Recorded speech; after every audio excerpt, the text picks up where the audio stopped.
नमस्कार, स्वागत है आपका मनी नाइन पर। और इस समय बाजार के हाल पर चर्चा के लिए हम हाजिर हैं आपके साथ। ये मॉर्निंग एडिशन है, ओपनिंग बज।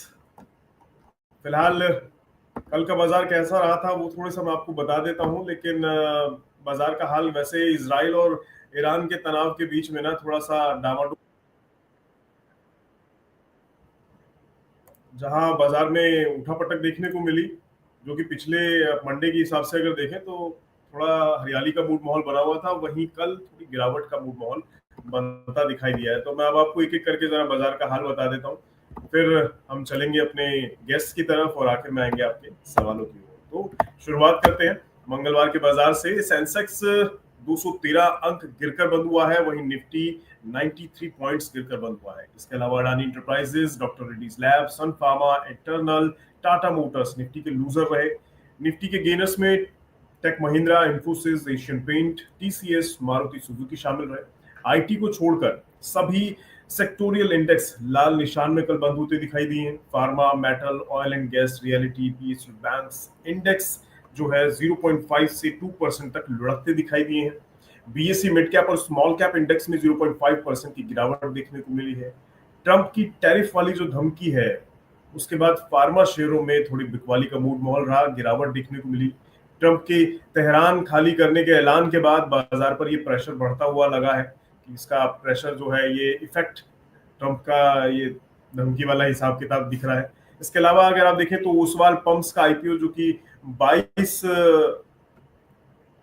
गुना से ज्यादा सब्सक्राइब हो चुका है, जो कि अच्छी बात है। और एसबीआई, माफ कीजिएगा, सेबी ने एनएससी की एक्सपायरी डे को मंगलवार करने की मंजूरी दे दी है। तो मतलब मिली जुली सी खबरें हैं, लेकिन मंगलवार को ये दो खबरें जो हैं, एक ओसवाल पंप और सेबी वाली, जिसे आप थोड़ा पॉजिटिव कह सकते हैं, उसके अलावा सारी जो है नेगेटिव ही दिखाई देंगी। इसलिए शायद बाजार पर इम्पैक्ट भी पॉजिटिव ना होकर नेगेटिव दिखाया और बाजार लाल निशान में बंद होता दिखाई दिया है। अब अगर ग्लोबल संकेत देखें कि बाजार किस और ये जो दिखाई दे रहा है उसका इम्पैक्ट ग्लोबल संकेत की वजह से है या नहीं, वो बता देता हूं। तो एशियाई बाजार मिले जुले रहे हैं। निकाई 0.50% रहा है, शंघाई 1.25% नीचे रहा है। इजराइल ईरान जंग ने जाहिर तौर पर, जैसा मैं अभी शुरू में कह रहा था, निवेशकों के बीच अनिश्चितता का माहौल पैदा कर दिया है, तो ये एक इम्पैक्ट है। ट्रंप ने ईरान के जो सुप्रीम लीडर हैं अयतुल्ला खुमैनी जो है, इनसे सरेंडर के लिए कह दिया है। अमेरिकी बाजारों में गिरावट है, डाउ जोन्स 300 अंक लुढ़का है। ब्याज दरों पर आज जो फेड का फैसला आना है उसका भी इम्पैक्ट देखने को मिल सकता है। क्या होता है वो बाद में पता चलेगा। और फैसले में ब्याज दरों में बदलाव की उम्मीद नहीं है, यह आपको मैं ये बता दूं। और यूएस में 10 साल की बॉन्ड यील्ड 5 बीपीएस गिरकर वो 0.40% के स्तर पर आ गई है। डॉलर इंडेक्स में तेजी है, 98.72 के स्तर के आसपास है। यूरोपीय बाजारों में गिरावट है, डीएक्स करीब 1.25% टूट गया है। ट्रंप की आयतुल्ला खुमैनी की जो धमकी वाली बात है, उसके बाद ब्रेंट में तेजी आ गई है, भाव 76.33 डॉलर प्रति बैरल पर पहुंच गया है। और सोने में भी गिरावट देखी गई है, सोना 3,393 डॉलर के करीब है और चांदी 36.18 डॉलर के आसपास ट्रेड करती दिखाई दे रही है। मतलब ग्लोबल संकेत में बड़ा मुद्दा खुमैनी वाला है, जहां ट्रंप ने उनको कह दिया है कि भैया सरेंडर कर दीजिए, लेकिन उसका इम्पैक्ट बाजार पर भी पड़ रहा है। और जो इजराइल ईरान की जंग है वो थोड़ी अनिश्चितता का माहौल पैदा कर रही है बाजार के लिए। इसका इम्पैक्ट कैसा होगा, कैसा नहीं होगा, ये धीरे धीरे जैसे जैसे समय बीतेगा पता चलेगा। कल तक लग रहा था कि चीजें थोड़े सॉर्ट आउट हो सकती है, लेकिन अभी उम्मीद बाकी है। देखते हैं ये सॉर्ट आउट होती हैं या चीजें और खराब होती हैं। फिलहाल बाजार लाल निशान में बंद हुआ था, आज का कैसा होता है ये बाजार खुलने पर पता चलेगा। अब चलते हैं अपने गेस्ट की तरफ। सबसे पहले हमारे साथ शरद मिश्रा जी जुड़ने वाले हैं। जी नमस्कार सर। हाँ जी, नमस्कार नमस्कार नमस्कार रोहित जी, आवाज आ रही है आपकी? Good morning to all the viewers. जी सर, बाजार का हाल तो परसों हरियाली छाई थी, कल लाल निशान में पहुंच गया। निफ्टी सेंसेक्स दोनों गिरकर बंद हुए हैं। सेंसेक्स 200 अंकों से ज्यादा, निफ्टी भी 100 अंकों के आसपास गिरावट दिखा गया। इम्पैक्ट शायद इजराइल ईरान का ज्यादा रहा है। तो फिलहाल निफ्टी का आज का सेटअप क्या कहता है सर? आज ये जो सिचुएशन है उसके हिसाब से क्या दिखाई दे रहा है? जी, तो देखिए, अगर आप कल का डेटा एफआई का देखेंगे तो करीब 1480 करोड़ की कैश की बाइंग, और अगर आप इंडेक्स में देखेंगे तो बहुत मिनिस्क्यूल 1200 कॉन्ट्रैक्ट लगभग लॉन्ग साइड पे ऐड किए। एफआई ने करीब 1040 कॉन्ट्रैक्ट शॉर्ट अनवाइंडिंग की है।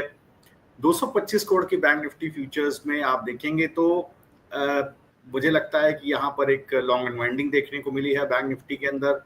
और अगर आप निफ्टी में देखेंगे तो करीब लॉन्ग अनवाइंडिंग 83 बेसिस पॉइंट की देखने को मिल लॉन्ग बिल्डअप माफ कीजिएगा 83 बेसिस पॉइंट का देखने को मिला है। करीब 5.8% शॉर्ट पुट कट गया, तो इसका मतलब है नीचे की तरफ सपोर्ट हटा है। अगर आप राइट ऑप्शन चेन देखेंगे तो 24,900, 950, 25,000 थ्रू आउट पुट राइटर ने पोजीशन काटा है। इनफैक्ट अगर आप नीचे की तरफ देखेंगे out of the money put में भी देखेंगे तो 24,800, 750, 700, 650 लगातार आपको यहाँ पर पुट में अनवाइंडिंग देखने को मिली है। 2% के लगभग शॉर्ट कॉल बिल्डअप है। तो ट्रेड सेटअप बनता क्या है? देखिए, आज जो गैप डाउन ओपनिंग हो रही है, जो गिफ्ट निफ्टी दिखा रहा है, मुझे लगता है 24,810 जो बेसिकली 24,900 के पुट राइटर का जोन है, इसी के आसपास ओपनिंग होनी चाहिए। अगर इसके नीचे ओपनिंग हुई तो एक अच्छा शॉर्ट बनेगा। जो कल शॉर्ट हैं उनको कैरी करना चाहिए। अगर 24,810 के ऊपर ओपनिंग होती है तो मुझे लगता है पुल बैक आएगा। ये पुल बैक कहां तक जाएगा? ये पुल बैक जाएगा जहां पर आप देखिए 24,700 का कॉल रेटर प्लेस्ड है, वो है 24,880। ये वो बहुत इंपॉर्टेंट जोन है। इसके ऊपर किसी भी घंटे में सस्टेन करेगा तो एक अच्छा पुल बैक आपको ऊपर की तरफ 24,967 तक देखने को मिलेगा। उसके ऊपर निकलेगा तो 25,333 का रास्ता खुलेगा, लेकिन ये इतना आसान नहीं है। मुझे लगता है कि अगर कोई भी रिजेक्शन आता है दोबारा 24,810 के नीचे खिसकता है, क्योंकि आप देखेंगे तो 24,853, 880 के आसपास 24,700, 24,600 के कॉल रेटर का जोन है। तो वहां से कोई भी गिरावट आती है तो नीचे की तरफ आप देखेंगे तो बड़ा रास्ता खुलता है, जबकि 24,730, 760 पर एक अच्छा जोन है सपोर्ट का। लेकिन वो मुझे लगता है अगर टूट जाता है तो नीचे हो सकता है 24,615 और हो सकता है 24,530। यहां तक भी पोजिशनली, आज नहीं लेकिन पोजिशनली आपको एक गिरावट देखने को मिल जाए आजकल 1-2-3 दिन में। तो ये रहेगा सेटअप। मुझे लगता है बहुत क्रूशियल है 24,880 के ऊपर सेटल होना अगर बुलिश रहना है। और अगर कहीं 24,730, 763 का ब्रेकडाउन नीचे की तरफ आता है तो हमें लगता है 24,615, 530 तक का एक गिरावट देखने को मिल सकती है। तो ये है रोहित जी आपका सेटअप। अगर आप अलाउ करें तो मैं एक सेटअप आज का भी दे दूं ट्रेड सेटअप, और कल का जो दिया था उसको भी डिस्कस कर लूं। जी बिल्कुल सर, बिल्कुल जी। तो देखिए, कल एक सेटअप मैंने आपको दिया था, उसमें मैंने आपसे कहा था कि 25,000 का कॉल, 25,000 के पुट का एक स्प्रेड बना करके जाइए। तो वो सेटअप के अंदर आप देखिए तो कॉल के अंदर एक स्टॉप लॉस ट्रिगर हुआ, पैसा लगा था 65,400 रुपया। एक कॉल के अंदर स्टॉप लॉस ट्रिगर हुआ जिसमें मेरा करीब 1950 रुपए चला गया। 31,950 रुपया कॉल में लगा था, 1950 चला गया, मेरा स्टॉप लॉस ट्रिगर हो गया। लेकिन पुट के साइड में मेरा टारगेट 2 आ गया 280। कल 288 पे पुट बंद हुआ है 25,000 का। यहाँ मुझे करीब 8,475 रुपया मिला है। तो आप देखेंगे नेट नेट मेरा कॉल में स्टॉप लॉस आया, पुट में मेरा टारगेट आया, तो मुझे मिला क्या? मुझे 6500 रुपया मिला। 65,400 रुपया लगा के 6500 मिला। लगभग 9.9% का प्रॉफिट इस ट्रेड में मिला। ट्रेड कंक्लूड हो गया। तो जिसने कल ये ट्रेड लिया होगा सुबह, तो एक इम्प्रोवाइज लॉन्ग स्ट्रेटजी मैंने प्ले किया था। तो इसको अगर किसी ने प्ले किया हुआ तो अच्छा प्रॉफिट बना होगा। अब आज क्या करें? देखिए, आज का भी ट्रेड मैं आपको दे रहा हूं, जो मैंने सेटअप आपसे डिस्कस किया उसी के हिसाब से दे रहा हूं। तो देखिए, 25,000 का कॉल ऑप्शन, रोहित जी आप ये सेटअप चला पाए तो बहुत बढ़िया। 25,000 का कॉल ऑप्शन 26 जून का भी 151 रुपए का चल रहा है। आपको 130 पे मिले तो एक लॉट खरीदिएगा, 111 पे मिले तो 2 लॉट खरीदिएगा। तो देखिएगा 36,000 रुपए इसमें आपका इन्वेस्ट हो जाएगा। और 25,000 का पुट जो भी 280 के आसपास चल रहा है, वो थोड़ा गिरावट में खरीदिएगा। 275, 266 के आसपास खरीदिएगा। एवरेज हो जाएगा 271। तो यहाँ पर आपका स्टॉप लॉस होता है 248। तो टारगेट रहेगा 318, 347। और जो कॉल आपने लिया है जिसका एवरेज भाव 121 है, उसका टारगेट रहेगा 175, 185। आप देखिए दोनों साइड में ट्रेड, किसी भी साइड में ट्रेड जाएगा, क्योंकि मैंने आज आपको पूरा सेटअप दिया है। अगर सपोर्ट काम करता है 24,810 का, तो एक बार हो सकता है पुल बैक भी देखने को मिले, क्योंकि कल बहुत बड़ी एक्टिविटी नहीं हुई है शॉर्ट साइड पर ना लॉन्ग साइड पर। तो ये देखना बहुत इंपॉर्टेंट है किस तरह की ओपनिंग होती है, कैसे बाजार सस्टेन होता है। मैंने ये भी दिया है कि अगर 185 के ऊपर कॉल जाए तो अगला टारगेट क्या है, और 347 जो सेकंड टारगेट पुट का है उसके ऊपर जाए तो पुट का टारगेट क्या है। 76,000 आपका जेब से लगेगा। मुझे लगता है मैक्सिमम लॉस आपका 3 से 3,500 रुपया है, किसी एक लेग में आएगा, जो कि हार्डली 7-8% का लॉस है। तो अगर आप माफ कीजिएगा 4-4.5% का लॉस है। तो अगर आप इसको देखिएगा तो ऊपर की तरफ करीब मुझे लगता है इसके अंदर करीब 25% तक का आपको प्रॉफिट पोटेंशियल है, अगर दोनों तरफ में से कोई एक भी टारगेट मीट होता है। तो बिल्कुल ये भी आप अगर चाहें तो ट्रेड ले सकते हैं। जी, तो सर वैसे मतलब कल की दी हुई आपकी कॉल का स्टेटस कह सकते हैं मिला जुले वाला हिसाब में रहा?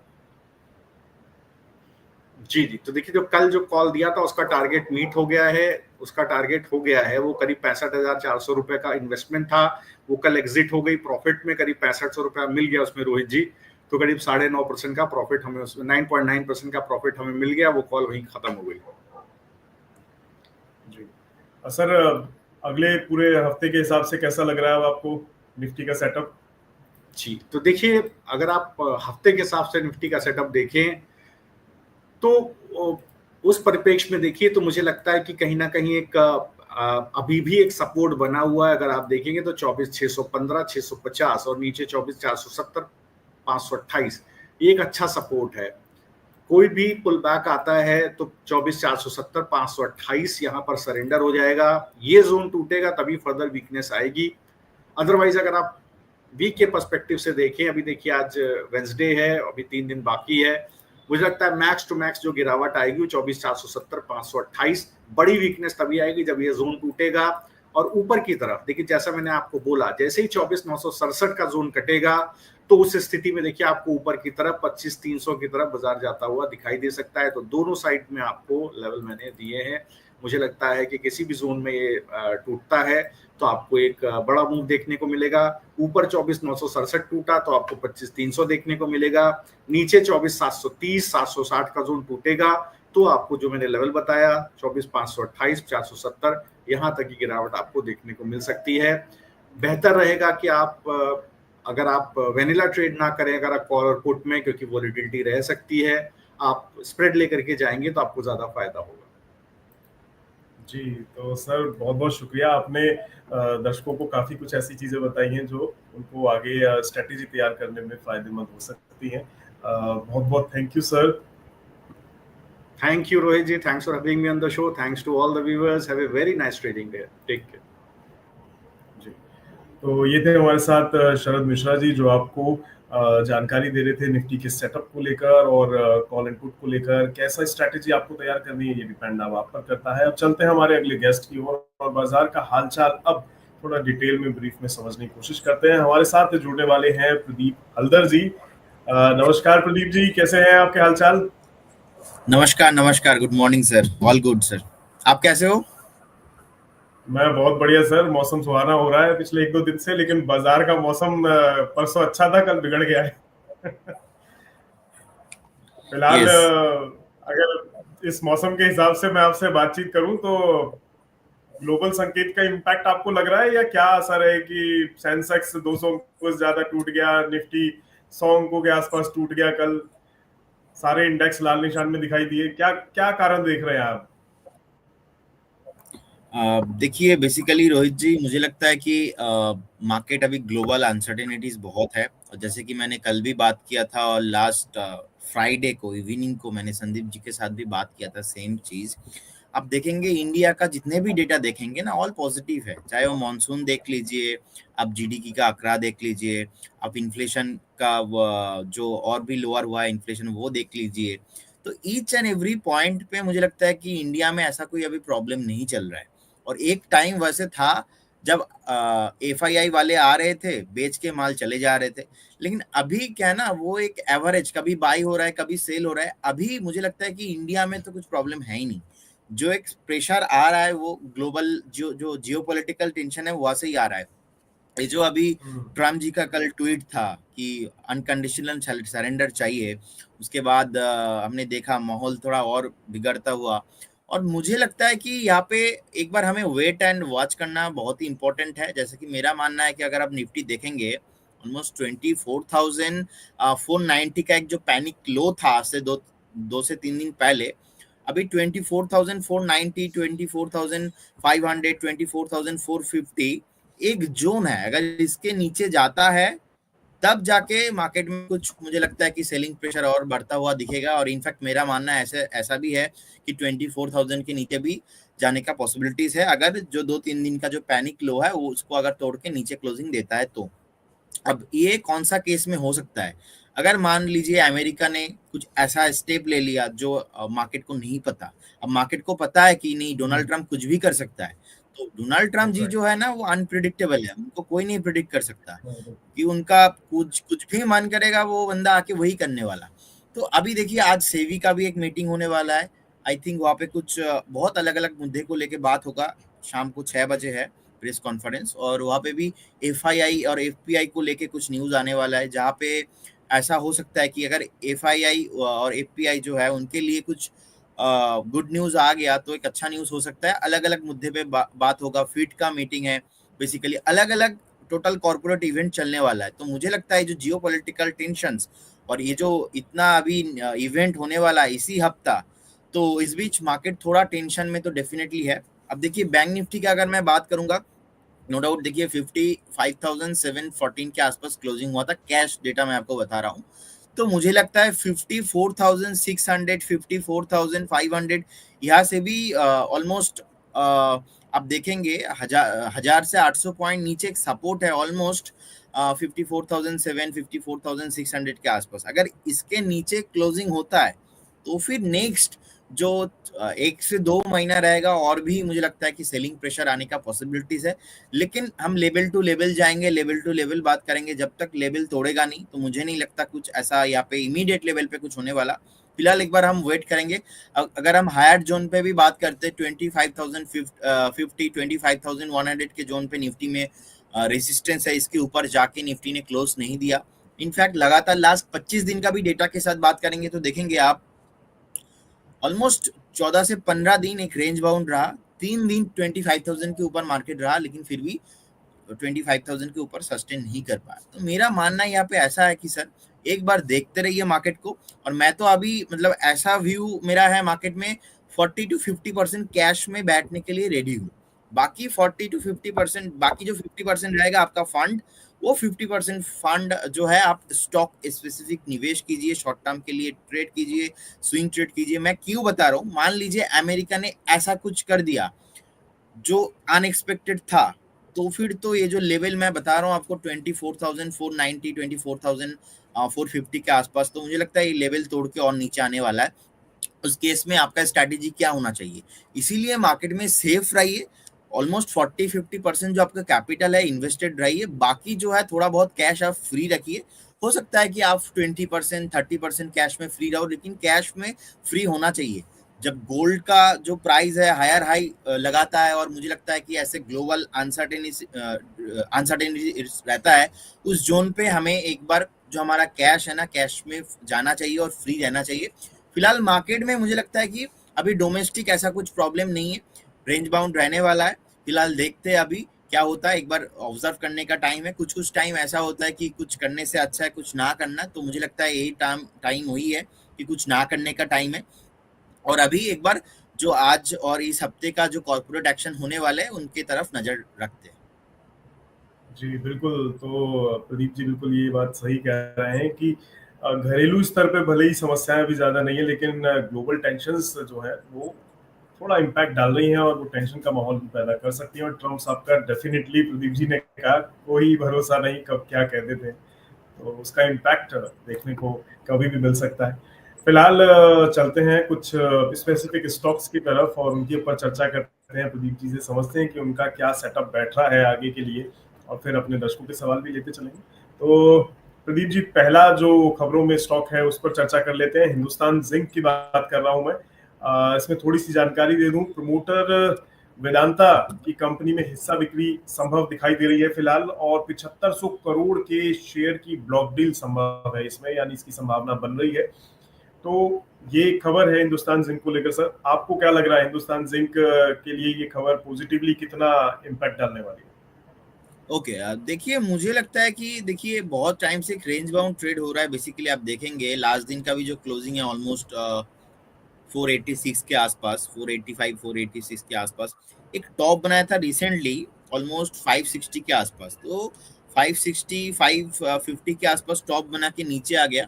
अब मेरा मानना यहाँ पे ऐसा है कि एक रेंज बाउंड ट्रेड यहाँ पे होने वाला है। मैं आज और कल परसों का बात नहीं करूंगा, मैं बात करूंगा नेक्स्ट 6 से 8 महीने का, क्योंकि स्टॉक न्यूज में है, डेली न्यूज में आ रहा है, तो नो डाउट वर्टिलिटी यहाँ पे रहेगी। तो मेरा मानना यहाँ पे ऐसा है कि एक बार अगर 500 के ऊपर क्लोजिंग देके सस्टेन करता है, उस केस में बहुत जल्दी आपको एक बार इस काउंटर पे 550 का जो 540 का टारगेट है वो आते हुए दिखेंगे।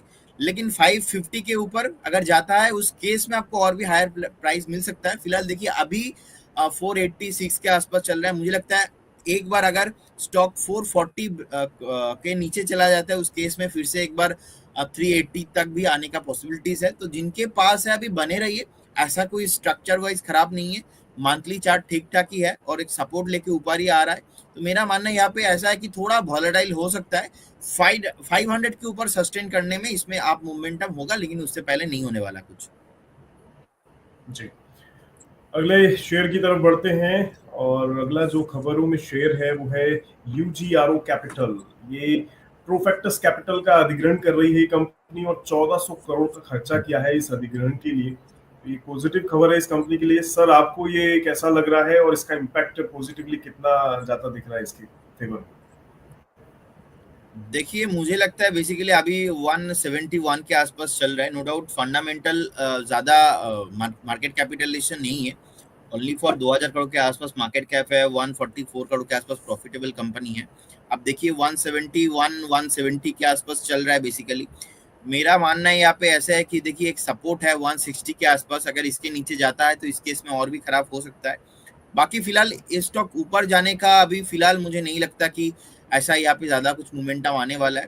देखिए न्यूज यहाँ पे है, बट द कंसर्न इज मैं तो बाई करूंगा, अगर बाई करना भी हो कभी मुझे तो 200 के ऊपर, क्योंकि 200 के ऊपर सस्टेन ही नहीं हुआ स्टॉक और लगातार 6 से 8 बार स्टॉक फेल हो गया। तो मुझे लगता है कि एक बार हमें वेट करना चाहिए और 200 के ऊपर जब भी जाएगा उसके लिए एक बार वेट करना चाहिए।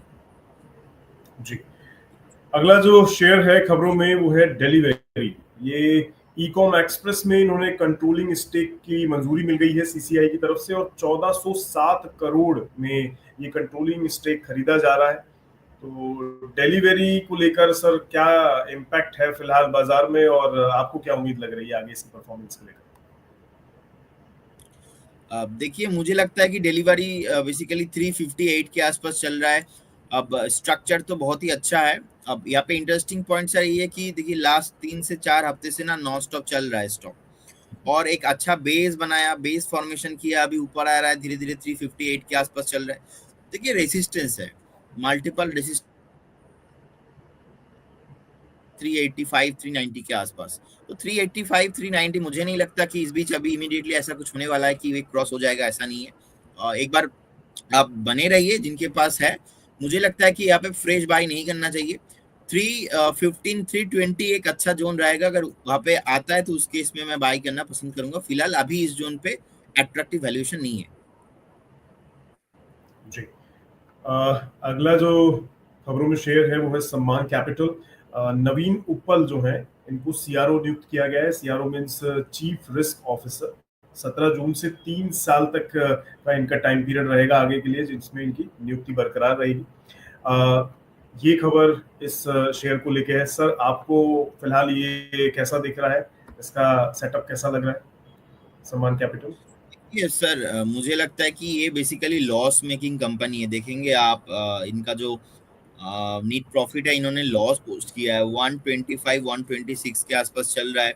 1800 करोड़ का लॉस पोस्ट किया है और लगातार बहुत टाइम से नहीं चल रहा है। आप देखेंगे 2019 के बाद नहीं चला स्टॉक और नीचे आ गया।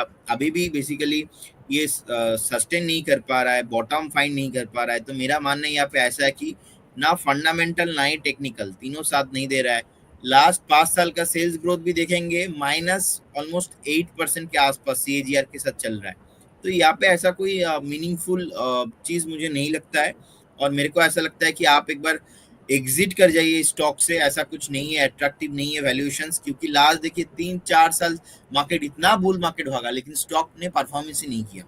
तो ऐसे स्टॉक में आप निवेश करके रहेंगे तो आपका लॉस ही होने वाला है। तो बेटर रहेगा एक बार अवॉइड कीजिए, फ्रेश बाय का रिकमेंडेशन नहीं रहेगा। और रहीत जी, आपको एक बार मैं अपडेट देना चाहूंगा। लास्ट दिन जब आपसे मैंने शो किया था, आपको मैंने 2 से 3 कॉल हाईलाइट किया था, आपको शायद याद भी हो। अगर याद ना है मैं आपको याद दे देता हूँ एक बार। रिलायंस इंफ्रा का, उस टाइम पे रिलायंस इंफ्रा का प्राइस था 335, और आपसे बात किया उसके बाद ही नेक्स्ट 2 हफ्ता रिलायंस इंफ्रा बहुत चला, बहुत, इनफैक्ट 420 के आसपास चला गया था। तो जितने मैंने टारगेट बताया था आपको आ गया था। मैंने कॉल दिया था आपको वेल्सपन क्रॉप का, उसका भी टारगेट आ गया था। मेरा 2 टारगेट था वेल्सपन क्रॉप में, 2 टारगेट ही आ गया था। और एक मैंने कॉल दिया था होम फर्स्ट का, होम फर्स्ट चला नहीं अभी तक, लेकिन कॉल अभी भी एक्टिव है। तो तीनों कॉल लास्ट आई थिंक 3 हफ्ता पहले आपके साथ मेरा बात हुआ था, 3 हफ्ता से 2 जी हफ्ता पहले। तो उस दिन मैंने हाँ, 2 हफ्ते 3 करीब। कॉल दिया था, और आप मुझे पूछ रहे थे कि क्या कॉल लेना चाहिए, तो मैंने एक ही कॉल हाईलाइट किया था रिलायंस इंफ्रा का, उसका ऑल टारगेट आ गया है। टारगेट आने के बाद फिर से नीचे आ चुका है। ठीक है जी, दैट्स ग्रेट। जी, मुझे ध्यान है, ये बिल्कुल अच्छे से याद है। खैर, अगला जो खबरों में शेयर है वो है M&M, महिंद्रा एंड महिंद्रा। इसको भी CCI की तरफ से मंजूरी मिली है SLM इशूजू के अधिग्रहण को लेकर। ये खबर है इसको लेकर। फिलहाल महिंद्रा एंड महिंद्रा कैसा दिखाई दे रहा है सर बाजार में, इसका सेटअप कैसा लग रहा है? देखिए, महिंद्रा का चार्ट सर बहुत ही अट्रैक्टिव है, एंड मुझे लगता है कि एक बुलिश ट्रेंड में है। देखिए, रिसेंटली एक टॉप बनाया ऑलमोस्ट, नो डाउट 3180 के आसपास, 3200 के आसपास। तो मुझे लगता है स्ट्रक्चर वाइज कुछ भी खराब नहीं है, बहुत चला है स्टॉक। तो स्टॉक को अभी जो अपना टाइम करेक्शंस चाहिए, बस वही टाइम करेक्शन में थोड़ा स्टॉक है, लेकिन बहुत जल्दी एनी टाइम पॉसिबिलिटीज है यहाँ पे। इसका जो 52 वीक हाई है, लाइफ टाइम हाई है, वहाँ पे टच करना हाई पॉसिबिलिटीज है। तो जिनके पास है बने रहिए, आप फ्रेश बाई भी करके जा सकते हो। फ्रेश मोमेंटम यहाँ पे आएगा 3200 के ऊपर। 3200 के ऊपर जैसे ही एक हफ्ते का क्लोजिंग मिलेगा, नेक्स्ट 3 महीने में आपको देखने को मिलेगा फ्रेश 25 से 30% मूवमेंट। तो नो डाउट मैं महिंद्रा को लेके मैं पॉजिटिव हूँ। जी, तो महिंद्रा एंड महिंद्रा को लेकर सर पॉजिटिव है, तो वहां आप नजर बना के रख सकते हैं। अगले की तरफ चलते हैं। अगला जो खबरों में शेयर है वो है RailTel. Zoram electronics development corporation से जो है लेटर ऑफ इंटेंट मिल गया इनको। 43.99 करोड़ के प्रोजेक्ट के लिए मिला है ये। फिलहाल इस पर क्या इम्पैक्ट है, ये बाजार की हालचाल कैसे दिख रहे हैं, इसमें ये जान लेते हैं। तो प्रदीप जी, रेलटेल में आपको क्या संभावनाएं दिखाई दे रही हैं? देखिए, शॉर्ट टर्म में बहुत बढ़ चुका है स्टॉक और 426 के आसपास है। मुझे लगता है कि पर्टिकुलर इस सेगमेंट पे अभी भी पॉसिबिलिटीज है ऊपर आने का। इसका जो ऑल टाइम का टॉप है वो भी आपको देखने को मिलेगा, बट इमीडिएट लेवल पे नहीं। हो सकता है कि आज थोड़ा बहुत ऊपर नीचे हो जाए, लेकिन आज के हिसाब से बाई करना मुझे लगता है कि बहुत ये फेयर वैल्यूएशन नहीं होगा। देखिए, आज अगर ऊपर भी आता है ना तो भी मैं आज नहीं बाई करूंगा। मेरा मानना है कि यहाँ पे इस काउंटर पे आपको बाई करना चाहिए एटलीस्ट 380 के आसपास, 370 के आसपास। और ऐसा मैंने जितना बार बोला है ना कि आ, ऐसे आपको टॉप में नहीं लेना, थोड़ा बहुत आपको वेट करके जाना है, बहुत बार, मतलब बहुत बार ऐसा ही होता है। देखिए, मार्केट ऐसा है कि अभी बुल मार्केट का जो फेस 1 है, फेस 1 का कंफर्मेशन नहीं मिला, मार्केट नीचे आ गया, बहुत टाइम से रेंज बाउंड्री ट्रेड हो रहा है, और ग्लोबली इतना अनसर्टेनिटीज है। तो मुझे लगता है कि हमें एक बार वेट करना चाहिए इस काउंटर में। फॉर नो डाउट मैं देखिए पॉजिटिव हूँ। मैं नेक्स्ट 6 से 8 महीने का बात करूंगा, मुझे लगता है ऑल टाइम हाई छोड़ के भी ऊपर जाएगा। तो जिनके पास है आप बने रहिए, ऐसा टेंशन करने वाला कुछ स्ट्रक्चर इसमें है नहीं। फंडामेंटल भी पॉजिटिव है, मार्केट कैप भी बहुत अच्छा है कि 13,000 करोड़ के आसपास मार्केट कैप है, तो लिक्विडिटी का भी कुछ इशू नहीं है। बस जो प्राइस है फ्रेश बाई नहीं करना है, एक बार डीप में मुझे बाई करके जाना है। जी बिल्कुल। अगला जो खबरों में शेयर है वो है पीएनबी, पंजाब नेशनल बैंक। खबर ये है कि miss India SME asset reconstruction company में हिस्सेदारी बेच दी है कंपनी पीएनबी ने, और ये पूरी हिस्सेदारी करीब 20.9% की थी और 34 करोड़ में ये डील की गई है। तो ये हिस्सेदारी 34 करोड़ में बेच दी गई है पीएनबी की ओर से। फिलहाल सर पंजाब नेशनल बैंक का कैसा सेटअप दिखाई दे रहा है आपको? देखिए, पीएनबी को लेके मैं पॉजिटिव ही हूँ, लेकिन द कंसर्न इज पीएसयू नहीं चला। अब अगर मार्केट नीचे आता है और ग्लोबल अनसर्टेनिटीज ऐसे ही थोड़ा बहुत भी लॉन्ग चलता है, पीएसयू बैंक निफ्टी नहीं भागेगा। और अगर पीएसयू नहीं चलता है, उस केस में पीएनबी भी नहीं चलेगा, ऐसा ही मैक्सिमम प्रोबेबिलिटी है। अभी 105 के आसपास चल रहा है। मुझे लगता है एक अच्छा सेटअप बनाया, बेस बना दिया है, धीरे धीरे करके ऊपर आ रहा है। फिर भी एक बार 100 के नीचे जाने का पॉसिबिलिटीज है, 98 96 तक मैक्सिमम। लेकिन अगर आपका लॉन्ग टर्म होराइजन है तो इस स्टॉक में मुझे नहीं लगता कि ज्यादा कुछ यहाँ पे इफेक्ट होगा, ज्यादा कुछ नेगेटिव सेंटीमेंट होने वाला है। एक टाइम पे 40-50 रुपीज में आ गया था, देखिए वहां से अच्छा खासा रिकवरी हुआ। तो इसका जो ऑल टाइम हाई है, recently all time high 52 week high almost 130 140 के आसपास, तो मुझे लगता है वहां पे भी जाने का पॉसिबिलिटीज है। अब जिनके पास है बने रहिए, फ्रेश बाई। मुझे लगता है अगर आप करते हो तो आपका व्यू 2 से 3 साल होना चाहिए, क्योंकि स्टॉक बहुत ही बोरिंग है, चलता नहीं है इजीली। तो एक बार बने रहने का सलाह होगा, लेकिन फ्रेश बाय करते हो तो make sure you have plan minimum of 1 year to 2 years. जी, अच्छा वैसे टारगेट क्या बताया आपने इसका कुछ? देखिए, इसका रिसेंटली ना 52 वीक हाई है ऑलमोस्ट 128 130 के आसपास, तो मुझे लगता है वहां तक चले जाएगा, ऐसा कोई इशू नहीं है। और रिसेंटली पीएनबी का जो मैनेजमेंट चेंज हुआ था कुछ महीना पहले ही, वहाँ पे स्ट्रक्चर वाइज मुझे लगता है कि अभी मैनेजमेंट के तौर पे बहुत कुछ अच्छा इनिशिएटिव ले रहा है। और पीएसयू अभी चला नहीं, तो पीएसयू जब तक नहीं चलेगा ना, ये अपना क्या ना ग्रुप बना के चलता है। मतलब वो अकेला पीएनबी चल जाएगा और अपना जो इंडियन बैंक एंड एसबीआई नहीं चलेगा, ऐसा नहीं। जब सारे पीएसयू भागेंगे उस टाइम पे आप देखेंगे पीएनबी, कैनरा बैंक, बीओबी सब भागेंगे। तो उस टाइम के लिए आपको एक बार वेट करना पड़ेगा, और मुझे लगता है वो 6-4 महीने में 1-2 बार, 1 हफ्ता 2 हफ्ता रहता है, उसी रैली में आपको पार्टिसिपेट करना है। बस आपको बाय ऑन डिप करके जाना है, क्योंकि देखिए एक तरफ मैं मार्केट में बोल रहा हूँ कि मैं मार्केट में 40-50% कैश में जाने के लिए अभी रेडी हूँ, और एक तरफ मैं बोलूंगा आप बाय करके जाइए इमीडिएटली, सो ये अनफेयर हो जाएगा। तो इसीलिए ना मैं डिप के लिए वेट करूंगा। 105 मुझे अच्छा लग रहा है, मुझे लगता है कि एक बार आपको 96 95 मिल सकता है। हो सकता है कि प्राइस आपको 2 हफ्ता बाद मिले, हो सकता है कि प्राइस आपको 2 महीना बाद मिले, लेकिन मिलने का प्रोबेबिलिटी बहुत है। क्योंकि सर देखिए, मैं बहुत सेफ इन्वेस्टर हूँ, सेफ एनालिस्ट हूँ, तो मेरा मानना है यहाँ पे ऐसा है कि थोड़ा बहुत हल्का रहना इस मार्केट में सेफ है। जी बिल्कुल। आज की लास्ट जो खबरों में शेयर है उसकी चर्चा कर लेते हैं। इलेक्ट्रोप्लास्ट कास्टिंग है। इस पर खबर ये है कि खारदा में एमबीएफ प्रोडक्शन प्लांट जो है इनका, उसकी मेन यूनिट को ये बंद करने जा रहे हैं। 10 से 12 दिन का ये शट रहेगा, और 18 जून से मेंटेनेंस के चलते ये इसको बंद करेंगे 10 से 12 दिन के लिए। तो ये खबर है इस कंपनी के स्टॉक को लेकर भी। अब सर आपको इलेक्ट्रोप्लास्ट कास्टिंग का क्या हालचाल दिखाई दे रहा है बाजार में, और आपकी क्या राय है इसके ऊपर? देखिए, मुझे लगता है बेसिकली एक रिसेंटली ना टॉप बन चुका है। तो टॉप बनने के बाद देखिए अभी 124 के आसपास 125 के आसपास चल रहा है। तो मुझे लगता है एक डाउन साइड अभी भी ओपन है, क्योंकि जो ब्रेकआउट आया था ऑलमोस्ट 100 के बाद, 100 से नो डाउट 129 तक 130 तक नॉन स्टॉप भागा है।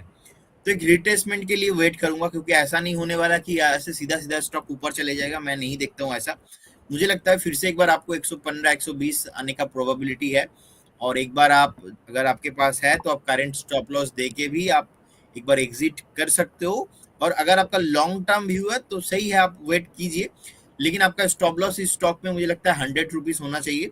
एक 100 का जो साइकोलॉजिकल लेवल है ये होना चाहिए। और बाई अगर आप करना चाहते हो तो मुझे लगता है 110 115 का बहुत जल्दी आपको आते हुए दिखेंगे। और टॉप बना दिया है, क्लियर कट चार्ट में थोड़ा बहुत ब्रेकडाउन का पॉसिबिलिटीज बन रहा है। तो चलिए अब दर्शकों का रुख कर लेते हैं। बहुत से दर्शक हमारे साथ जुड़े हैं, और जाहिर है हमारे दर्शक इंतजार करते हैं कि भाई हमारे सवाल ले लिए जाएं और हमारे जो गेस्ट हैं उनसे पूछ लिए जाएं, ताकि थोड़ा उनको आगे जैसे ही बाजार खुले तुरंत थोड़ा सा एक्शन वो भी कर लें। तो चलिए एक एक करके कुछ हमारे दर्शकों के सवाल लिए जाएं। सबसे पहला सवाल अंकित जी का ले लेते हैं। मैराथन नेक्स्ट जेन 595 के प्राइस पे इन्होंने लिया हुआ है सर ये, और 292 शेयर्स हैं इनके पास। व्यू जानना चाह रहे हैं, कैसा सेटअप लग रहा है आपको इसका? देखिए टारगेट इसका वगैरह एक अपनी स्विंग बताइए। लो था, इसका एक स्विंग लो था 550 के अराउंड, 555 के अराउंड। तो अगर इसके नीचे क्लोज होता है तो इसका स्ट्रक्चर खराब हो जाएगा। तो मेक श्योर स्टॉक लास्ट 4 से 5 दिन ठीक से नहीं चल रहा है, ट्राई कर रहा है बार बार 600 के ऊपर क्लोजिंग होने का, लेकिन वो भी नहीं हो रहा है। सो आपको एक बार देख लेना चाहिए कि आप वेट करेंगे कि नहीं। अगर 550 इसके नीचे क्लोजिंग होता है कभी भी तो खराब हो जाएगा। फिलहाल अभी भी इसका स्ट्रक्चर खराब नहीं है, और मेरा मानना है यहाँ पे ऐसा है कि तो आप एक बार बने रहिए विद स्टॉप लॉस ऑफ 550। अगर आपका शॉर्ट टर्म का व्यू है तो शॉर्ट टर्म ट्रेंड इसका खराब हो जाएगा 550 के नीचे।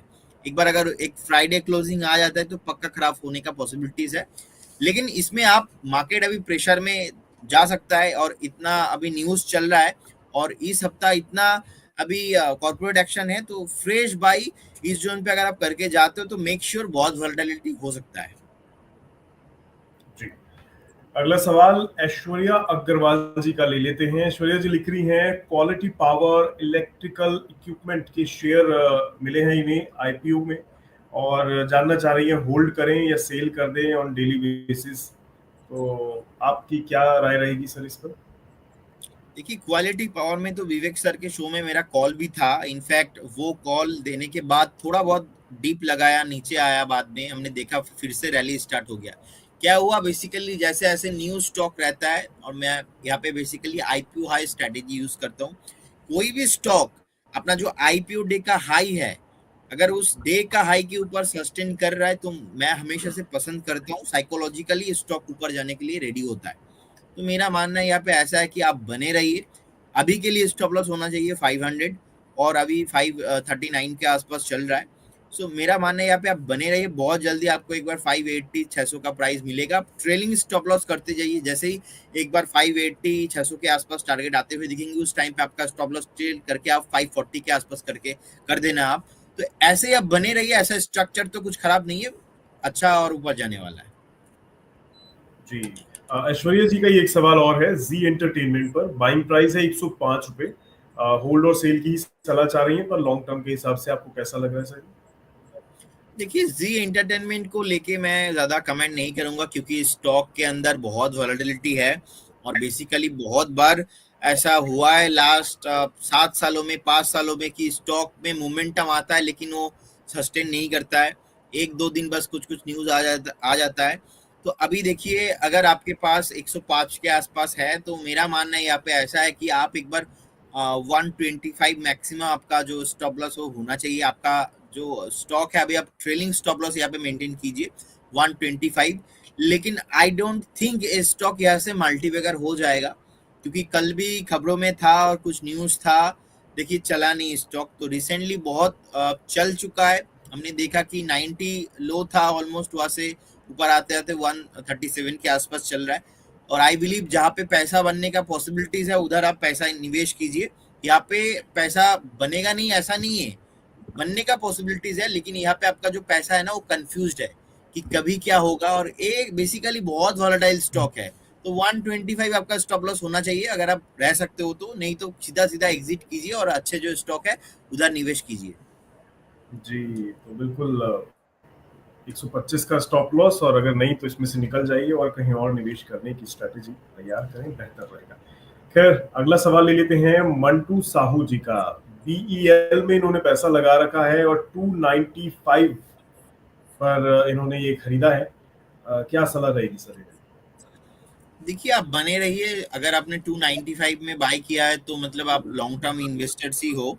सो देखिए एक डीप कभी मिला नहीं, हो सकता है कि कभी एक डीप भी मिल जाए बीएल में। और कुछ कुछ काउंटर ऐसा रहता है कि जहाँ पे आपको ट्रेड नहीं करने का, जहाँ पे आपको ओनली फॉर आप मिनिमम 2 साल का एक कमिटमेंट आपको होना चाहिए। तो मुझे लगता है अगर बीएल अगर आप 2 साल वेट करके जाते हो, ऐसे नो डाउट आपको 800 से लेके 1000 का प्राइस भी मिल सकता है, क्योंकि इनका जिस तरीके से ऑर्डर बुक आप देखेंगे, और इनका प्रॉफिटेबल कंपनी है, 5300 करोड़ के आसपास प्रॉफिटेबल कंपनी है, 2,93,000 करोड़ के आसपास मार्केट कैप है। और जिस तरीके से गवर्नमेंट ऑफ इंडिया से इनको ऑर्डर मिलता है, हर महीना कुछ ना कुछ न्यूज में आता है, हर महीना कुछ ना कुछ पॉजिटिव है। मतलब हमने तो इस स्टॉक को बहुत पहले से रिकमेंड किया 260 से 270 से। और एक डिस्क्लेमर देना चाहूंगा सर, ऐसे बहुत सारे स्टॉक्स है जो हमारे मॉडल पोर्टफोलियो में भी है, हमारे प्रोडक्ट है मॉडल पोर्टफोलियो उसके अंदर भी है। So BL one of the counter हमारे मॉडल पोर्टफोलियो है और हमारा टारगेट बहुत ही लंबा है और हम नेक्स्ट 2 साल के लिए मिनिमम मैं होल्ड करना पसंद करूंगा। फिलहाल जिनके पास है बने रहिए, शॉर्ट टाइम में थोड़ा बहुत पेन आ सकता है, लेकिन देखिए अभी 400 के ऊपर ही क्लोजिंग है इसका, तो स्ट्रक्चर वाइज कुछ भी खराब नहीं है। जी, तो स्ट्रक्चर वाइज बीएल खराब नहीं है और 2 साल तक प्रदीप जी इसमें इंटरेस्टेड हैं। आप क्या स्ट्रेटेजी बनाते हैं ये आप पर निर्भर है, लेकिन आप चीज़ों को फॉलो करके स्ट्रेटेजी तैयार कर सकते हैं। अगले सवाल की ओर बढ़ते हैं। अमित अग्रवाल जी का सवाल ले लेते हैं। बंधन बैंक पर है सवाल इनका सर, और लिख रहे हैं 190 की कॉल ली हुई है इन्होंने, क्या करना चाहिए? बंधन बैंक का 190 का कॉल, जी देखिए अभी 190 का कॉल बंधन बैंक का आई डोंट नो अभी कितना चल रहा है, क्योंकि इसका डेटा मार्केट ओपन नहीं है तो नहीं आ रहा है। एक सेकंड,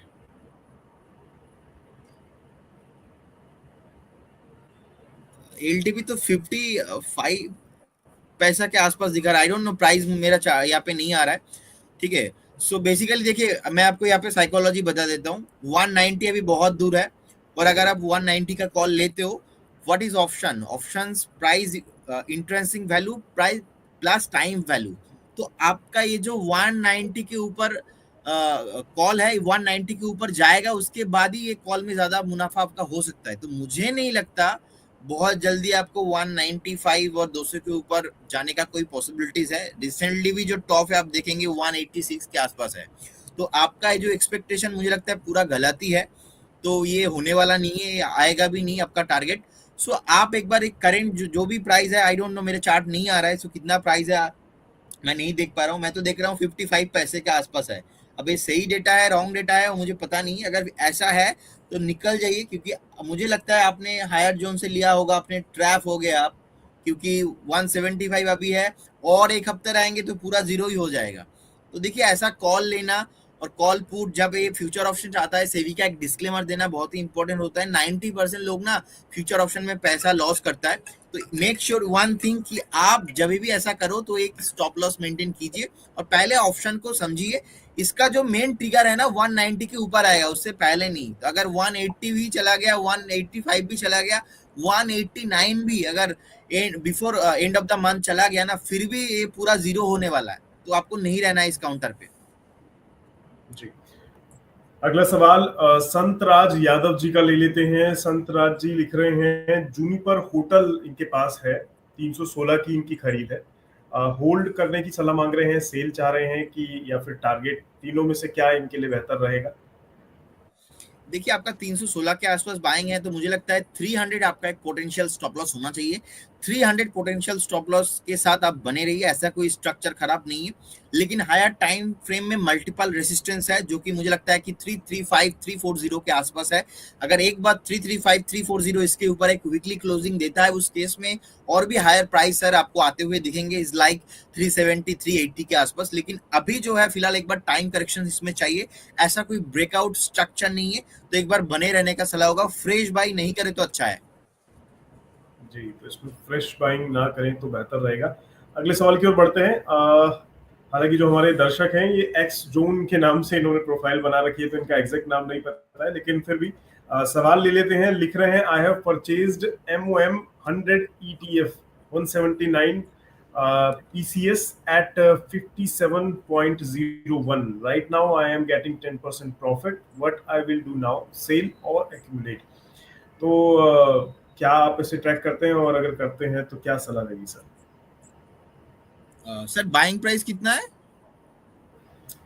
57.01, 57 रुपए के करीब। ओके देखिए अभी ये बेसिकली 57 के आसपास अगर आपने बाय किया है, तो मुझे लगता है 62 के आसपास चल रहा है अभी। सो देखिए अभी मुझे लगता है कि आप अगर ETF में मिड कैप 100 ETF में आपने इन्वेस्ट किया, मतलब आप एक शॉर्ट टर्म और मीडियम टर्म का व्यू आपका नहीं होना चाहिए। ये जो मोतीलाल ओसवाल का मिड कैप 100 ETF है, बेसिकली तब इंक्रीज होगा जब मिड कैप में रैली आएगा। अब अगर हम मिड कैप इंडेक्स देखेंगे, मिड कैप इंडेक्स बहुत पिटा है रिसेंटली। नो डाउट आपका प्रॉफिट हो रहा है। मुझे लगता है कि देखिए, अगर आप शॉर्ट टर्म के लिए इन्वेस्ट आपने किया था तो फिर आप प्रॉफिट लेके जा सकते हो। अगर आपने शॉर्ट टर्म प्रॉफिट के लिए नहीं इन्वेस्ट किया और आप ऐसा सोचा है कि नहीं नेक्स्ट मैं 1.5 से 2 साल वेट करके जा सकता हूँ, तो मुझे लगता है एक ब्रेकआउट देने के बाद 65 के आसपास एक बेसिकली अभी रेसिस्टेंस है, ब्रेकआउट देने के बाद और भी आपको 20 से 25% चलने का पॉसिबिलिटीज है। अगर मैं 25% 30% आप मूवमेंट का बात कर रहा हूँ तो मेक श्योर ये जो 10% आपका प्रॉफिट है वो वाइप आउट भी होके जा सकता है। एक बार आपको फिर से यहाँ पे जो है 2% 3% प्रॉफिट शो हो सकता है, क्योंकि मार्केट अगर नीचे आता है उस केस में आपका थोड़ा बहुत नुकसान भी होने का पॉसिबिलिटीज है। तो मेक श्योर आप प्रॉफिट भी बुक करके जा सकते हो। ये आपका जो नेचर है उसके ऊपर डिपेंड करेगा, लेकिन अगर मैं होता सर, मैं एक बार इसमें नेक्स्ट 2 साल के लिए एक बार वेट करता। जी, तो एमओएम यानी मोतीलाल ओसवाल के अंदर सर की सलाह यही है कि अगर सर होते तो 2 साल वेट करते, लेकिन आपकी स्ट्रैटेजी क्या कहती है ये आप अपने हिसाब से डिसाइड कर सकते हैं। अगले सवाल की ओर बढ़ते हैं। सोमनाथ करवाकर जी का सवाल ले लेते हैं। 2 सवाल है सर इनके, पहला आईआरएफसी पर और दूसरा पीरामल फार्मर पर। तो पहला आईआरएफसी ले लेते हैं, 145 के भाव पे लिया हुआ है। कैसा लग रहा है इसका सेटअप और क्या रहेगा टारगेट? आईआरएफसी अभी 137 के आसपास चल रहा है। मुझे लगता है कि 125 के आसपास एक सपोर्ट है, तो मुझे लगता है कि नहीं तोड़ेगा। और क्योंकि हायर टाइम फ्रेम में मार्केट में थोड़ा प्रेशर आ रहा है, तो इसीलिए थोड़ा बहुत आपको नीचे आते हुए दिख रहा है, लेकिन स्ट्रक्चर वाइज कुछ भी खराब नहीं है। पीरामल एंटरप्राइज 194 के आसपास चल रहा है, 182 के आसपास एक स्टॉप लॉस मेंटेन कीजिए और बने रहिए। फ्रेश बाई का रिकमेंडेशन नहीं रहेगा इस काउंटर में। जी, अगले सवाल की ओर बढ़ते हैं और अगला सवाल ले लेते हैं रौनक जी का। एबी कैपिटल पर ये व्यू चाह रहे हैं सर आपका। खरीद भाव इन्होंने कोई लिखा नहीं है। सर देखिए, Shilpa Medicare right? AB capital. Okay, AB AB capital. Capital जी।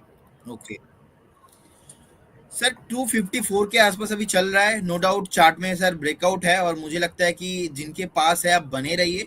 लंबा जाने के लिए रेडी हो रहा है स्टॉक। और वीकली चार्ट में, मंथली चार्ट में ब्रेकआउट है। 245 इसके ऊपर जब तक है, टेंशन करने वाला बहुत कोई टेंशन नहीं है।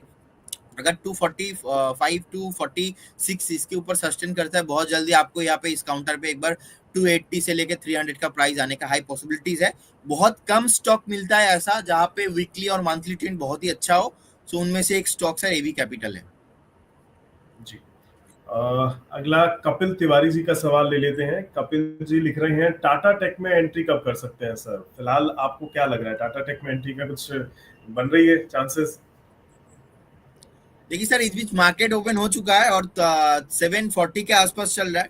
देखिए मुझे लगता है कि इसमें एक जो अभी एक सेलिंग प्रेशर आ रहा है, 725 से लेके 715 के आसपास आने का एक पॉसिबिलिटीज हो सकता है। लेकिन अगर आपके पास है, बने रहिए। बेस बनाया अच्छा, बेस बनाने के बाद रिसेंटली बहुत ऊपर आ चुका था 780 के आसपास। तो ऐसे स्ट्रक्चर वाइज कुछ भी खराब नहीं है।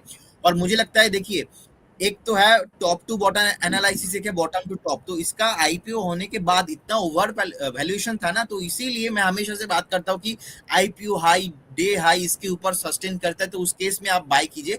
फिलहाल देखिए, स्ट्रक्चर मुझे लगता है कि करंट प्राइस के हिसाब से सही है, कुछ प्रॉब्लम नहीं है। अभी प्राइस वैल्यूएशन ठीक ठाक है, लेकिन आज से 4 महीना 5 महीना पहले जब 1000 के आसपास प्राइस था, 1200 के आसपास प्राइस था, उस टाइम पे नहीं ठीक था। तो अभी 740 मुझे लगता है ठीक ठाक प्राइस है, बने रहिए। जी, तो इसमें बने रहने की सलाह रहेगी। दीपेश कौंदल जी का सवाल ले लेते हैं। डीएम कैपिटल पर है इनका सवाल। 375 पर इन्होंने खरीदारी कर रखी है इसमें सर। कैसा लग रहा है आपको ये शेयर? DM capital. हाँ जी, ओके डीएम कैपिटल 375 पे लिया हुआ है। ओके, देखिए अभी 250 के आसपास चल रहा है, तो मुझे लगता है कि इसका स्ट्रक्चर सही नहीं है सर। तो अभी एक सेलिंग प्रेशर आ रहा है, तो मुझे लगता है कि एक बार स्टॉक फिर से आपको 238 से लेके 230 का प्राइस दिखा सकता है। तो एक बार यहाँ पे एग्जिट करने का सलाह रहेगा। 244 के आसपास आप एक बार स्टॉप लॉस मेंटेन कीजिए, क्योंकि बहुत चल चुका है स्टॉक ऑलरेडी। जी, मनस जी का सवाल ले लेते हैं। मनस नक्सर जी, इनका सवाल है बीपीसीएल पर। 295 की पुट ली है, ₹3.60 पे। अभी एक पर आ गया है। करंट जियोपॉलिटिकल सिचुएशन को देखते हुए क्या करना चाहिए सर, ये सलाह ये मांग रहे हैं बीपीसीएल पर, इनकी पास पुट है। BPCL right sir? हाँ जी सर, बीपीसीएल। देखिए अभी 313 के आसपास चल रहा है, मुझे लगता है कि ये काउंटर थोड़ा बहुत ढीला हो सकता है, ऐसा कोई स्ट्रक्चर अभी स्ट्रांग नहीं है, लेकिन स्ट्रक्चर जो है सर खराब भी नहीं है। मैं वीकली चार्ट पे बात कर रहा हूँ, कंसोलिडेशन में है, तो मुझे लगता है एक बार आप बने रहिए, ऐसा कुछ प्रॉब्लम इसमें नहीं है। आपको एक बार 335 340 का प्राइस मिल सकता है अगर स्टॉक 303 के नीचे नहीं जाता है तो। जी अगला सवाल धीरज झा जी का ले लेते हैं, ट्राइडेंट पर आपका व्यू चाह रहे हैं सर। ओके देखिए 30 के आसपास चल रहा है, मुझे लगता है कि सर यहाँ पे आपको फ्रेश बाई नहीं करना चाहिए, और स्ट्रक्चर बहुत ही वीक है। बॉटम बनाया, बॉटम बनाने के बाद फिर से जो टॉप है, टॉप से नीचे आ रहा है, और 200 डीएमए का जो वीकली है ऑलमोस्ट 37 के आसपास है, उसके ऊपर जाने पे स्टॉक में मोमेंटम आएगा, उससे पहले नहीं। दीपक सिंह जी का है अगला सवाल, रिलायंस पावर पर जानकारी चाह रहे हैं, हालांकि खरीद भाव इन्होंने नहीं लिखा है, लेकिन पूछ रहे हैं क्या करना चाहिए इसमें। तो फिलहाल इसका सेटअप कैसा दिख रहा है सर? सर कौन सा स्टॉक बताया? रिलायंस पावर। देखिए रिलायंस पावर का चार्ट में सर देखिए अभी रिसेंटली 52 53 के आसपास गया था, बेसिकली एक ब्रेकआउट हुआ था। ब्रेकआउट होने के बाद हमने देखा कि बेसिकली बहुत चल चुका है स्टॉक, तो चलने के बाद अभी देख रहा है कि हम यहाँ पे एक सेलिंग प्रेशर आ रहा है। सो मैंने वहां पे ही बता दिया था 68 70 के जोन पे कि मुझे यहाँ पे एक बार सेल करके जाना है। अभी देखिए 60 के आसपास चल रहा है, तो इसमें और भी सर सेलिंग प्रेशर रह सकता है। और ऐसा मेरा मानना है कि इस काउंटर पे ये आपको बार बार मैंने बताया कि हर चैनल पे मैं बताता हूँ कि ये स्टॉक मल्टीवेगा और आपके पास रहने का ऐसा कोई प्रोबेबिलिटी नहीं है।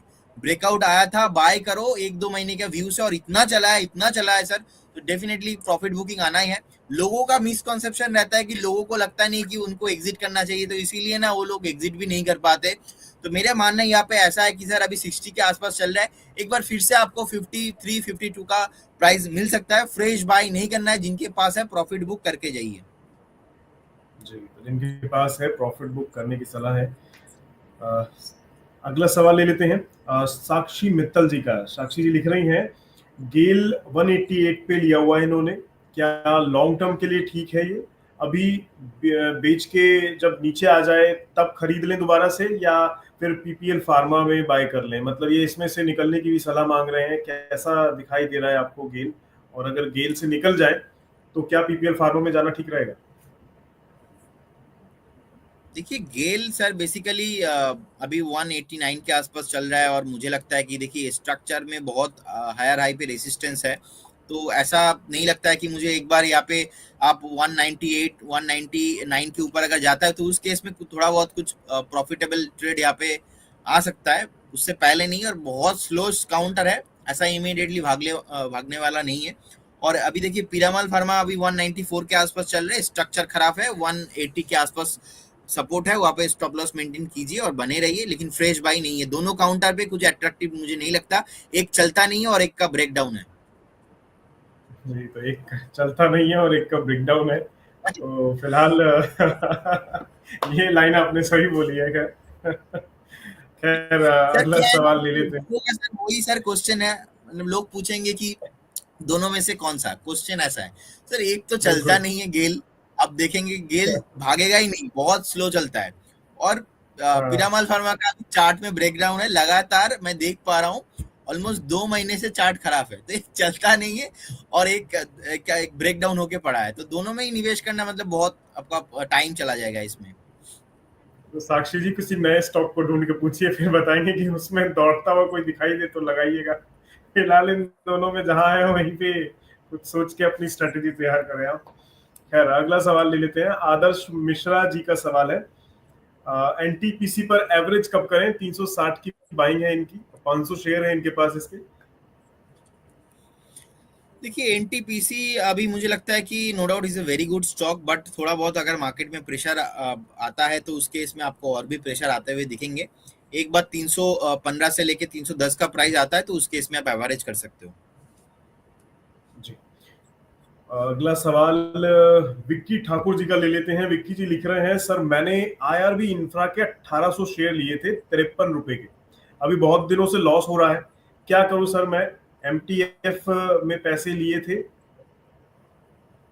इस वजह से देखिए और फर्स्ट ज्यादा परेशानी है, क्या बताइए, तो क्या फर्स्ट सलाह ऑफ रहेगी सर ऑल इनके लिए? जो मार्जिन ट्रेडिंग फैसिलिटी है आपको नहीं करना चाहिए। सेकंड, स्टॉक कभी करते भी हो तो आपके पास एक्सपीरियंस होना चाहिए। थर्ड है कि ऐसा स्टॉक में करो जहां पे ट्रेंड बढ़िया है। आईआरबी का चार्ट देखिए आप, डेली चार्ट में ब्रेकडाउन है, वीकली चार्ट में लगातार रेसिस्टेंस फेस कर रहा है, मंथली चार्ट चल नहीं रहा है, 2024 में टॉप बनाया। सर मुझे पता नहीं है कि लोग ऐसा क्यों करते हैं, मतलब आई डोंट थिंक सर यहाँ पे किसी को एंट्री भी करना चाहिए, और एमटीएफ में तो बिल्कुल आपको नहीं खरीदना चाहिए, क्योंकि गवर्नमेंट ऑफ इंडिया से भी हर बार आपको बोलता है कि देखिए जब भी आप इतना लेवरेज लेके काम करोगे ना तो वहाँ पे फंसने का चांसेस बहुत ज्यादा है। कभी कभी सर मुझे ना ऐसा भी लगता है कि इन्वेस्टर खुद मतलब लॉस होने का रीजन वो खुद ही है। इसीलिए ना मार्केट में पढ़ाई करना और स्टडी करते रहना, खुद को अपग्रेड करना बहुत इंपॉर्टेंट है। लोगों का सर प्रॉब्लम ये आज के डेट में क्या हो रहा है, this is a very big issue, कि सेल्फ स्टडी वो लोग नहीं कर रहे। रिटेलर जो है सेल्फ स्टडी नहीं कर रहा है, हर किसी को सुन रहा है। अब जब आप सेल्फ स्टडी नहीं करेंगे, हर किसी को सुनेंगे ना, तब जाके बहुत दिक्कत हो जाएगा। You will be very confuse person कि आपको क्या करना चाहिए। तो इसीलिए जैसे मोबाइल ऐप में ना हर महीने में एक दो बार वो अपडेट करने के लिए नोटिफिकेशन आता है, क्या आप खुद को अपडेट कर रहे हो हर महीने में, 2 महीने में, 6 महीने में, तब जाके आप मार्केट में एक्चुअल पैसा बना सकते हो। Sir as per the my view मुझे लगता नहीं कि ये स्टॉक अभी चलेगा।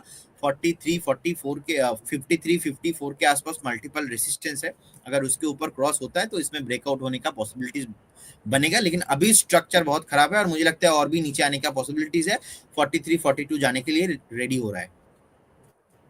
जी, तो फिलहाल विक्की जी, ये स्टॉक तो चलने वाला दिखाई नहीं दे रहा है फिलहाल की सिचुएशन के हिसाब से, लेकिन आप अपनी स्ट्रेटेजी उस अनुसार बनाइए। अगर आपको नहीं लगता है तो आप इसमें से निकलने की भी सोच सकते हैं। सर इस बाकी बीच मैं कोई थोड़ा और मार्केट स्टॉक? को लेके सर बता देता हूँ। मार्केट ओपन हो जी चुका है, देखिए निफ्टी जो अभी है 24,890 के आसपास अभी चल रहा है। अभी डे हाई पे है निफ्टी। बेसिकली देखिए निफ्टी डे हाई के आसपास है, लेकिन कल भी हमने देखा था कि 24,940 24,950 के अराउंड एक बार बार जो है हायर टाइम फ्रेम में रेसिस्टेंस फेस हो रहा है। तो आज भी ऐसा ही प्रोबेबिलिटी बन रहा है सर, एक बार अगर 24,950 के आसपास जाता है वहां पे सेलिंग प्रेशर आने का प्रोबेबिलिटी है। लेकिन अभी देखिए डे हाई में ट्रेड कर रहा है। अगर हम अभी बैंक निफ्टी देखेंगे सर, बैंक निफ्टी भी अब देखिए 55,736 के आसपास चल रहा है। बहुत सारे स्टॉक जो है बेसिकली अभी हलचल हो रहा है उसमें। तो अभी आज के लिए मुझे लगता है एक बार 55,850 तक जाने का हाई पॉसिबिलिटीज है। जिस तरीके से एक रिकवरी आया है, डे लो 55,511 के आसपास है, तो वहां से देखिए घूम के अभी डे हाई के आसपास है। तो निफ्टी और बैंक निफ्टी दोनों डे हाई के आसपास है, रिकवरी मूड पे है। लेकिन ये रिकवरी कब तक टिकेगा तो मुझे नहीं लगता कि ज्यादा टिक पाएगा। तो एक बार इसीलिए निफ्टी बैंक निफ्टी में कुछ नहीं करना, आपको स्टॉक स्पेसिफिक ही काम करना है। जी, फिलहाल यानी सस्टेनेबल नहीं है। बढ़ता जरूर दिखा है हरे निशान की तरफ, कुछ परसेंट ऊपर चढ़ गया है, लेकिन ये कितनी सस्टेनेबल रहेगी ये कहना थोड़ा मुश्किल है फिलहाल। Yes sir, yes exactly. In fact Sensex भी चढ़ रहा है, करीब करीब 60 अंक ऊपर दिख रहा है फिलहाल ये भी, लेकिन चीजें कितनी बेहतर होती है ये समय बताएगा। थोड़ा समय रुक जाना चाहिए। अगला सवाल ले लेते हैं हम। मोहम्मद शरीफ जी का सवाल है। मोहम्मद जी लिख रहे हैं, एगिल्टी इंडा, आई थिंक ये साइगिल्टी सेजिल्टी इंडिया लिमिटेड की बात कर रहे हैं आई थिंक। ये 39.50 के प्राइस पे इन्होंने लिया हुआ है। आई थिंक इन्होंने स्पेलिंग एरर कर दिया है, थोड़ा गलत लिख दिया इसको। ये देखिए रोहित जी, अभी SAGILIT। 41 मैं बता देता हूँ रोहित जी, देखिए 41-40 के आसपास अभी चल रहा है। मुझे लगता है कि इस काउंटर में देखिए 44-43 के आसपास एक रेसिस्टेंस है। चार्ट स्ट्रक्चर उतना अच्छा नहीं है। डेली चार्ट भी अगर हम देखते हैं ना, इसमें एक सपोर्ट है बेसिकली 37 के आसपास, 36.50 के आसपास। तो 37-36 एक स्टॉप लॉस आपका पोटेंशियल होना चाहिए। ये आप यूज कीजिए स्टॉप लॉस और बने रहिए। जिस तरीके से स्ट्रक्चर बिल्ड हुआ है, मुझे लगता है एक बार आपको 46 से लेके 48 का प्राइस आ भी सकता है। लेकिन ऐसे काउंटर पे निवेश करना मतलब थोड़ा बहुत रिस्की हो सकता है, तो मेक श्योर आपका क्वांटिटी ज्यादा नहीं होना चाहिए। जी, तो थोड़ा रिस्की सौदा है सर ये। मोहम्मद जी, थोड़ा संभल कर चलें। अगले सवाल की ओर बढ़ते हैं। आयुष द्विवेदी जी का सवाल ले लेते हैं। बलरामपुर शुगर पर है इनका सवाल सर। खरीद भाव नहीं लिखा है, लेकिन आपकी सलाह क्या रहेगी, क्या व्यू देख रहे हैं आप इसको? देखिए मुझे लगता है कि सर पर्टिकुलर ये जो काउंटर है सर, बहुत हमने देखा कि एक बार डाउन ट्रेंड आया था, उसके बाद 200 जो वीकली सपोर्ट है वह से घुमा है, अच्छा खासा बॉटम बनाया, फॉर्मेशन किया। अभी देखिए 550 के ऊपर जैसे ही आया, एक तरफा इसमें रैली चल रहा है। तो मेरा मानना है यहाँ पे ऐसा है कि एक स्टॉप लॉस आपका होना चाहिए। स्टॉप लॉस होगा सर बेसिकली 580 के आसपास। तो 580 पे एक स्टॉप लॉस मेंटेन कीजिए और बने रहिए जिनके पास है। बहुत जल्दी आपको एक बार जैसे ही काउंटर भागेगा तो 640 से लेके 650 का प्राइस आने का पॉसिबिलिटीज है। लेकिन देखिए स्ट्रक्चर में कोई अभी फिलहाल ब्रेकआउट नहीं है, तो थोड़ा धीरे चलता है, अभी इमीडिएटली नहीं चलने वाला जी। कुछ एक सवाल और लेंगे हमारे दर्शकों के। टिंकू दत्ता जी हैं, इनका सवाल ले लेते हैं। ये लिख रहे हैं JSW इंफ्रा लेना था इनको, एडवाइस चाह रहे हैं। शॉर्ट टर्म के लिए इसका एंट्री लेवल बता दीजिए कि क्या इसमें एंट्री करने के लिए बेहतर रहेगा, कौन से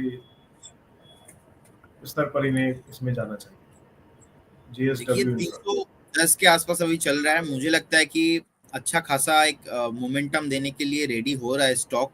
अभी देखिए एंट्री आप आसपास करके जा सकते हो 300 से 310 के आसपास कभी भी कोई भी जोन पे। लेकिन हायर टाइम फ्रेम में देखिए मेक श्योर मल्टीपल रेसिस्टेंस है। अगर आप 305 310 में एंट्री करते हो तो आपका टारगेट होगा 326। अगर 326 के ऊपर चलता है उसके बाद आपको 340, तो मतलब आपका बाय करके जाएंगे, फिर भी आपको 20-30 पॉइंट में आप अटक जाएंगे और बार बार आपको यहाँ पे एक बार वेट करना पड़ेगा। तो बेटर होगा एक बार 350 के ऊपर चले जाए, नहीं तो एक बार 260-270 के आसपास आ जाए। तो दोनों तरफ अगर कोई भी आपको एक बार मिलता है प्राइस, उस टाइम पे आप बाई कीजिए। आप तो टॉप में लीजिए उसके बाद ब्रेकआउट होने के बाद, क्योंकि उस टाइम पे आपको ज्यादा टाइम नहीं लगेगा। अदरवाइज आप बहुत नीचे आने के लिए वेट कीजिए 270-260। जी। अगला एक सवाल ले लेते हैं महेंद्र सिंह रावत जी का। सर लिख रहे हैं कि आई हैव परचेज जो Bharti Airtel 100 shares at 1870 rupees per share about 1 month before. तो करीब 1 महीने पहले इन्होंने खरीदारी की है। अब लिख रहे हैं I am waiting for a price of 1900। Is it possible to get this price and next 15 to 30 days and how should I exit? देखिए मुझे लगता है कि देखिए भारती एयरटेल नो डाउट एक बढ़िया कंपनी है निफ्टी 50 में, और इंडियन जो इकोनॉमी है इनमें बहुत वेटेज रखने वाला कंपनी है। आपके पास है, टेंशन करने वाला ऐसा कोई चीज़ ही नहीं है। आप बने रहिए इसमें, हो सकता है कि थोड़ा बहुत डीप आपको मिले। जिस तरीके से भारती एयरटेल का स्ट्रक्चर लास्ट आप देखेंगे 3 से 4 साल से मेंटेन हो रहा है, सो आई डोंट थिंक इसमें ऐसा कोई स्ट्रक्चर वाइज खराब है। फंडामेंटली सर बहुत बढ़िया कंपनी है। ऑलमोस्ट 37,000 करोड़ के आसपास इनका नीट प्रॉफिट है। तो मुझे लगता है आप बने रहिए, 2000 के ऊपर भी आपको जाते हुए दिखेंगे। आपने बाय किया है भारती एयरटेल, जो टॉप 10 वेटेज कंपनी है निफ्टी 50 के अंदर, तो इमीडिएटली तो 10% रिटर्न नहीं देगा। तो जब भी आप निवेश कीजिए एक बार मेक श्योर उसका वेटेज और कितना चलता है वो आपको देखना पड़ेगा। तो पेशेंस रखना बनता है यहाँ पे। बने रहिए, बहुत जल्दी आपको यहाँ पे एक बार 1950 2000 का प्राइस आते हुए दिखेंगे बहुत जल्दी। मतलब भारतीय एयरटेल के लिए भी 6 से 8 महीना, और आपको एक स्टॉप लॉस मेंटेन करना पड़ेगा। स्टॉप लॉस रहेगा आपका 1680, आपका फाइनल स्टॉप लॉस रहेगा। जी। आज का एक आखिरी सवाल ले लेते हैं यदवेंद्र यादव जी का। यदवेंद्र जी लिख रहे हैं इन्फोसिस बाय कर सकते हैं अभी के लिहाज से? आपको इन्फोसिस कैसा दिखाई दे रहा है सर खरीदारी के लिहाज से? देखिए बेसिकली हम देखेंगे कि Nifty IT no doubt is a very good perform अभी हो रहा है, और लगातार जिस तरीके से निफ्टी आईटी रिकवरी हुआ है, so I don't think so much कि निफ्टी आईटी में ऐसा कोई प्रॉब्लम है। आप बाय करके जा सकते हो। आपका बाइंग रेंज होना चाहिए इन्फोसिस के लिए 1620 से लेके 1630 के आसपास। कभी भी आपको मिलता है तो बाय कीजिए, एक डीप के लिए वेट कीजिए।